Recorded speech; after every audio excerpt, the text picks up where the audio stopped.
खाना काबा में मियाँ बीवी जानवर बन गए। बिस्मिल्लाहिर्रहमानिर्रहीम। अस्सलाम वालेकुम प्यारे दोस्तों हिंदुस्तान में रहने वाले मियाँ बीवी का एक जोड़ा जो कि हज करने गए और वहां जाकर जानवर बन गए। आखिर अल्लाह पाक के घर उन्होंने ऐसा क्या किया कि अल्लाह पाक ने उनको ऐसी दर्दनाक सजा दी। इस वाक़ये को सुनकर आपकी आंखों में आंसू आ जाएंगे और आप एक सबक हासिल करेंगे। हिंदुस्तान के एक इलाके में एक दीनदार घराना था जिस घर में माँ बाप और उनका एक बेटा रहता था। माँ बाप बहुत ही नेक और परहेजगार लोग थे। बाप जो कि मस्जिद का इमाम था, क्योंकि कुछ दिनों से मस्जिद का इमाम लोगों की हज की अदायगी के बारे में बता रहे थे, इसलिए वो इशा की नमाज के बाद घर आते थे। उनकी बीवी भी नमाज की पाबंद थी। सारा मोहल्ला उनको आपा जी के नाम से पुकारता था और ये औरतों को हज की अदायगी के बारे में बताया करती थीं और मोहल्ले के बच्चे भी उनसे दीन की तालीम हासिल करते थे। उन दोनों मियाँ बीवी ने अपनी जिंदगी का आगाज हज के बाद किया था, क्योंकि उनका कहना था कि शादी करते ही हमारे घर वालों ने कहा कि आप लोग हज करके आइए। उनका सारा खानदान बहुत ही दीनदार था।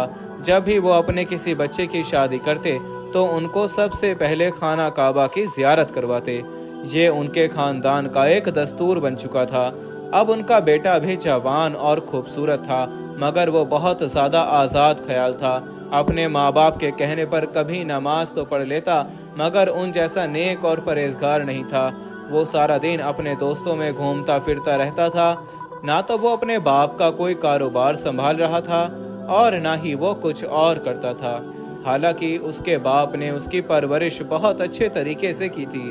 वो बच्चा जब छोटा था तो नमाज पढ़ता, कुरान पढ़ता, अल्लाह ताला की इबादत करता रहता था। जैसे जैसे बड़ा होता गया, बुरे दोस्तों में बैठना शुरू कर दिया। आहिस्ता आहिस्ता उसने बचपन की सारी आदतें छोड़ दी। ना नमाज की पाबंदी करता, ना कुरान पढ़ता। वो रात को देर से घर आना शुरू हो गया। उसकी हरकतों की वजह से उसके माँ बाप बहुत ज़्यादा परेशान रहने लगे। एक दिन मोहल्ले की एक औरत उनके घर में आई और झिझकते हुए इधर उधर देख रही थी। उसकी माँ ने उस औरत को चाय का पूछा तो कहने लगी, आपा जी, मैं कुछ खाने पीने के लिए नहीं आई हूँ, बल्कि मैं आपसे कुछ कहना चाहती हूँ। और झिझकते हुए कुछ कह नहीं पा रही थी, क्योंकि सारा इलाका जानता था कि ये घराना बहुत ही दीनदार घराना है। उनका सारा खानदान बहुत ही नेक परहेजगार है, इसलिए वो औरत कुछ कहने से कतरा रही थी। फिर उस लड़के की माँ ने कहा कि बहन जी, आपको जो कुछ कहना है बिना झिझक कहिए। फिर वो औरत हिम्मत करके कहने लगी कि मुझे आपके बेटे के बारे में कुछ कहना था। बेटे के नाम से वो औरत एकदम उस औरत को देखने लगी और कहने लगी कि आप क्या कहना चाहती हैं? क्या हुआ है? मेरे बेटे ने आपसे कुछ कहा है? वो औरत कहने लगी, मुझे तो कुछ नहीं कहा, मगर वो अपने दोस्तों के साथ मिलकर कुछ अजीब हरकतें करता है। देखें आपा जी, मैं जानती हूँ कि आपका बेटा बहुत नेक है। आपका खानदान तो जिंदगी ही हज करके खाना काबा की जियारत करके शुरू करता है, मगर इस बच्चे के दोस्त अच्छे नहीं हैं। वो उनके साथ मिलकर इलाके के कुछ लोगों को बहुत तंग करता है। आपा जी कहने लगी कि बहन जी, उसने क्या तंग किया है? वो औरत कहने लगी कि काफी दिनों से अपने दोस्तों के साथ मिलकर जिन घर की लड़कियां जवान हैं उनके घर में पत्थर फेंकते हैं। कभी उनकी लड़कियों को आते जाते बातें करते हैं। आज तो उन्होंने हद कर दी। एक लड़की अपने जामे में जा रही थी, उनकी चादर ही खींच ली। फिर उस लड़की ने आपके बेटे के मुंह पर थप्पड़ भी मारा। आपा जी, आप अपने बेटे से कह दीजिए कि ऐसे बुरे दोस्तों के साथ ना घूमा करे। इतना कहकर वो औरत चली गई और वो आपा जी गुमसुम बैठी दरवाजे को देखती रही। दोस्तों, मगरिब की नमाज के बाद जब उसका शौहर घर आया, शाम का खाना खाने लगे, तो उसकी बीवी कहने लगी कि देखिए, हमारा बेटा अब बड़ा हो गया है, हमें उसकी शादी करनी चाहिए। आप तो जानते हैं वो आपकी तरह 5 वक्त का नमाजी नहीं है, और मैं चाहती हूँ आप कोई अच्छा सा रिश्ता देखकर उसकी शादी कर दें, ताकि वो शादी के फौरन बाद खाना काबा की जियारत करे और हज भी करीब है तो इसी साल हज भी करे। और मुझे उम्मीद है वो अपने बुरे दोस्तों से ताल्लुक ख़त्म कर देगा। फिर उसकी जिम्मेदारी होगी कि वो अपने घर को संभाले। उन्होंने अपनी बीवी की हाँ में हाँ मिलाई और कहने लगे कि ठीक है, मैं अभी मसरूफ़ हूँ, आप खुद ही कहीं अच्छा सा रिश्ता देख लीजिए। फिर आपा जी ने किसी रिश्ते वाली को बुलाकर बोला कि आप मेरे बेटे के लिए किसी ऐसी जगह रिश्ता करवाएं जहाँ की लड़की बहुत खूबसूरत हो, दीनी हो, कुरान पाक की तालीम जानती हो। जैसे कहेंगे वैसे रकम अदा करूंगी, रिश्ता अच्छा होना चाहिए। रिश्ते वाली ने रिश्ते के लिए पैसे ले लिए और जैसे तैसे करके उसने रिश्ता करवा दिया। वो कहते हैं ना कि जोड़े तो आसमानों पर बनते हैं, जैसा शौहर वैसी बीवी। अब आपा जी ने उनकी शादी कर दी और दोनों मियाँ बीवी बहुत ज्यादा खुश थे। अब वो दोनों मिलकर उनकी नई जिंदगी का आगाज करवाना चाहते थे। उनको हज पर भेजना था, मगर उनका बेटा और बहू कितने बदकिस्मत थे। जहाँ सारी दुनिया जाना चाहती थी, ये वहाँ पर जाना नहीं चाह रहे थे। उनकी बहू का ख्याल था कि अगर हमको कहीं भेजना चाहते हैं तो कहीं ऐसी जगह भेजें, लंदन भेजें, पेरिस भेजें। अभी तो सारी उम्र पड़ी है, खाना काबा जाने को हम बाद में भी जा सकते हैं। अस्तगफिरुल्लाह। मगर उनके बेटे को जब पता था अपने खानदान का दस्तूर की शादी के फौरन बाद हमें खाना काबा की जियारत करना होती है, जब उनकी माँ मुस्कुराते हुए कमरे में 2 टिकटें लेकर गई तो कहने लगी, बेटा आप दोनों बहुत खुशकिस्मत हैं, आपको हज करने की शहादत अल्लाह ताला ने दे दी है। जब हमारी भी शादी हुई थी तो हमें भी सबसे पहले हज करने की शहादत हासिल हुई थी और आप लोगों को भी हज करने की शहादत हासिल हो रही है, वरना ज्यादातर हमारे खानदान वालों को पहले उम्रा ही करना पड़ा। अब आप लोग अपनी पैकिंग कर लीजिए। वो दोनों मियाँ बीवी अपना सामान लिए एयरपोर्ट पर पहुंच चुके थे। जहाज पर सवार हुए।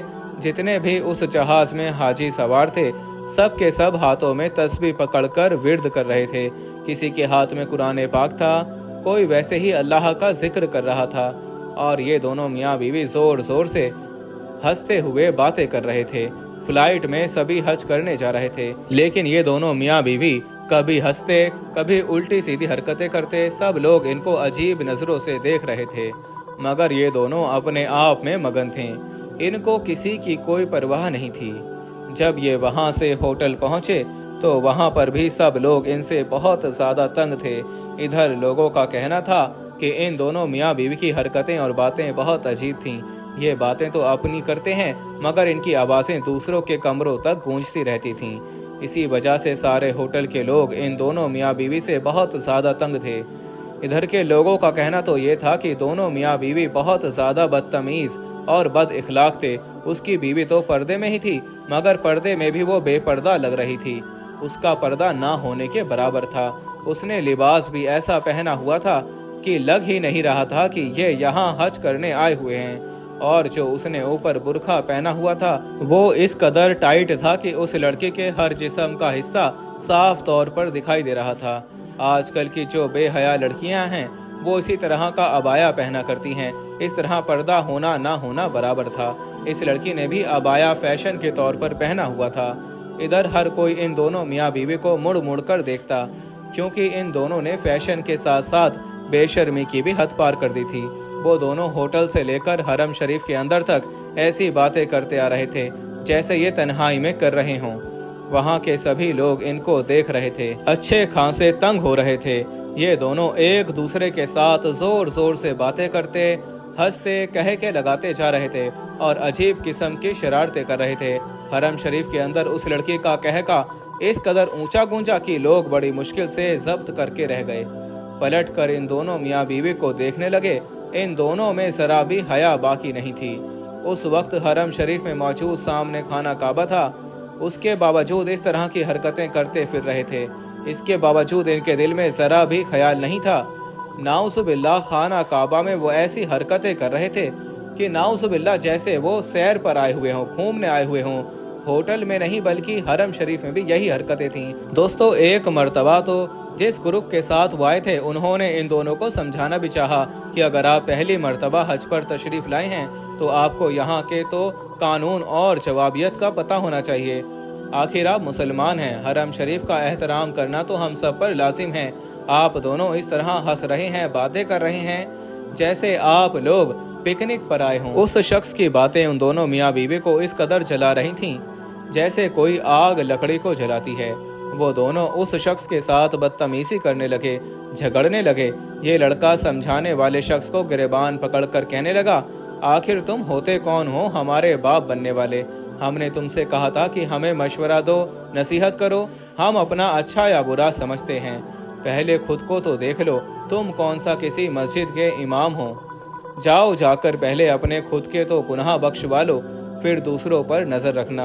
बेहतर है कि यहाँ से दफा हो जाओ। ये दोनों मियाँ बीवी ऐसी बातें करके हर किसी को चुप करवा दिया।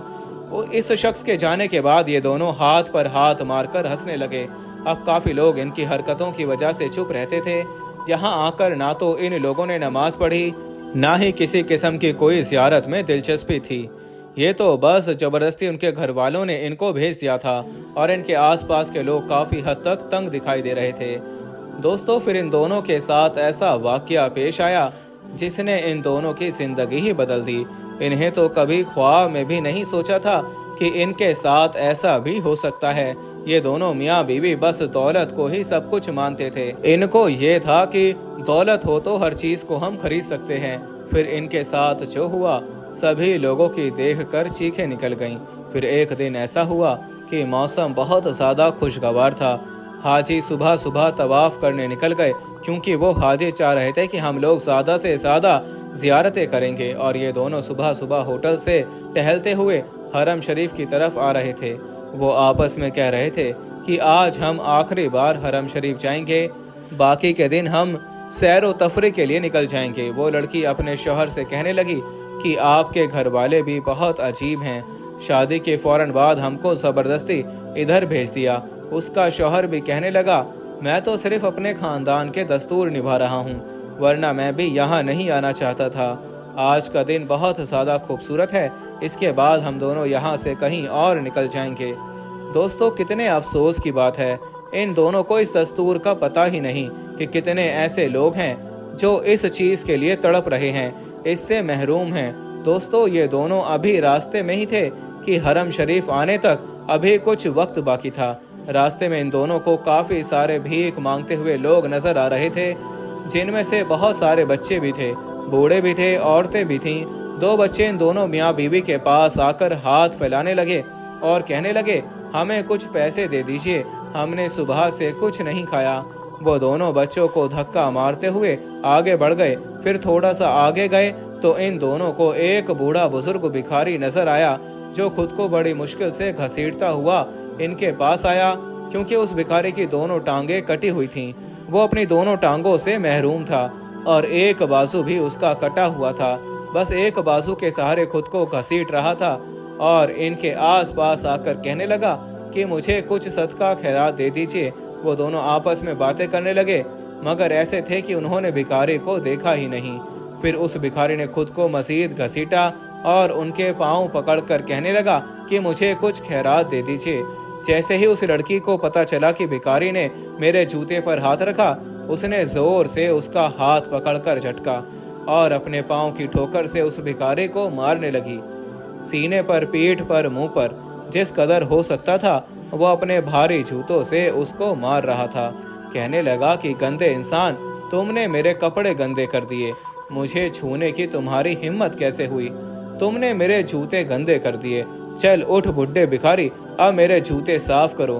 फिर वो अपना जूता उसके मुंह के ऊपर रख देता है और दूसरा पांव उसके बाजू के ऊपर रख देता है। कहता है कि अपनी जुबान के साथ इसको साफ करो। वो बेचारा भिखारी क्या करता, डर से आंखों से आंसू बहाए जा रहा था। एक तो उसके अज़ा पूरे नहीं थे, जो उसका बाजू एक बचा था उसके ऊपर भी उस कमीने ने अपना एक जूता रखा हुआ था और वो चिल्ला रहा था कि जो तुम्हारा एक हाथ है मैं इसको भी काट दूंगा। आखिर वो बेचारा भिखारी करता तो क्या करता सिवाय आंसू बहाने के। जब उस लड़के ने काफी उस पर तशद्दुद कर लिया, उसकी बीवी कहने लगी कि चलो चलते हैं, ये अपाहिज किसी काम का नहीं है, ये तो इंतहाई घटिया किस्म के लोग हैं। काफी ज्यादा लोग इनके आसपास जमा हो चुके थे। वो लोग इनको रोकना तो चाह रहे थे, मगर इनकी बदतमीजी देखकर सब पीछे हट गए। वो लोगों को देखकर उन पर भी गाली गलौज करने लगा। वो गाली गलौज करते हुए गुस्से में हरम शरीफ में दाखिल होने वाला था कि वो लड़का जैसे ही हरम शरीफ के दरवाजे पर आया तो लड़का अचानक दरवाजे से चीखने लगा और जैसे ही उसने हरम शरीफ के अंदर पांव रखा, उसके हाथ पांव मुड़ने लगे। वो डर से चिल्लाने लगा। लोग उस लड़के की चीखें सुन रहे थे। उसे थाम कर उससे सवाल करने लगे कि तुम्हें क्या हुआ है, लेकिन बजाय कि वो बताए, वो दर्द से चिल्लाने लगा और फिर देखते ही देखते दर्द से दोहरा होने लगा। वही फर्श पर गिर चुका था। उसकी शक्ल देखते ही देखते बदल गई। वो एक अजीब सा जानवर बन चुका था। उसके पैर भी मुड़ चुके थे। वो उठकर चल भी नहीं पा रहा था। उसकी ये हालत देखकर उसकी बीवी उसके पास गिर गई। वो मुंह से बोलना चाहती थी, लेकिन ऐसा लग रहा था जैसे उसकी जुबान बंद हो गई हो। वो रोती हुई शौहर के पास जाना चाहती थी, लेकिन अगले ही पल उसके हाथ मुड़ चुके। वो यूं चल रही थी जैसे 4 पैरों वाला कोई जानवर चलता है। उसके जिस्म में कोई ताकत नहीं थी। वो दोनों जानवरों की तरह हरम शरीफ के अंदर पड़े हुए थे। वो शख्स तो पूरा जानवर बन चुका था और उसकी बीवी आधी इंसान और आधी जानवर थी। उस लड़के का पूरा बदन सफ़ेद हो चुका था। वो दोनों मियाँ बीवी पता नहीं किस जुबान में बातें कर रहे थे। किसी को कुछ समझ नहीं आ रहा था। वहाँ के लोगों ने जल्दी से खादिमों को बुलाया। वो खिदमत गुजार उनको उठाकर हॉस्पिटल में ले गए। उनको देखकर डॉक्टर भी तौबा इस्तगफार कहने लगे। सब लोग अल्लाह ताला से डर रहे थे। कोई नहीं जानता था कि इन दोनों को एक साथ क्या हुआ। इन दोनों के साथ आए हुए काफिले वाले लोग यही कह रहे थे कि इन पर अल्लाह का अजाब नाजिल हुआ है। कुछ घंटों के बाद वो दोनों मियाँ बीवी इबरत का निशान बन गए। वो ऐसे ही दोनों मियाँ बीवी तड़प तड़प कर मर चुके थे। सारे मक्का वाले लोग उनको देखने आ रहे थे। लोग तौबा इस्तगफार करते जा रहे थे। हर कोई उनके साथ आए हुए काफिले वालों से पूछता कि आखिर इनके साथ क्या माजरा पेश आया। इनकी हकीकत सबके सामने खुल गई कि कैसे ये लोगों के साथ बदतमीजी करते थे। एक लाचार फकीर के साथ कैसे इन्होंने जुल्म किया। अल्लाह जब अपने बंदों की रस्सी को खींचने पर आता है तो एक पल भी नहीं लगता। सारे हाजियों में और सारे मक्का में ये बात आग की तरह फैल चुकी थी। प्यारे दोस्तों, देखा आपने कि अल्लाह ताला किस तरह जुल्म करने वालों का अंजाम करता है। और दूसरी बात कि अल्लाह ताला हज करना किसी किसी के नसीब में करता है, और जिसके नसीब में होता है हज करना वो बहुत ही खुशकिस्मत होता है। जी तो दोस्तों, ये थी हमारी आज की वीडियो। आपको वीडियो कैसी लगी कमेंट्स में ज़रूर बताइएगा। मज़ीद ऐसी वीडियोस के लिए हमारे चैनल को सब्सक्राइब कर दें।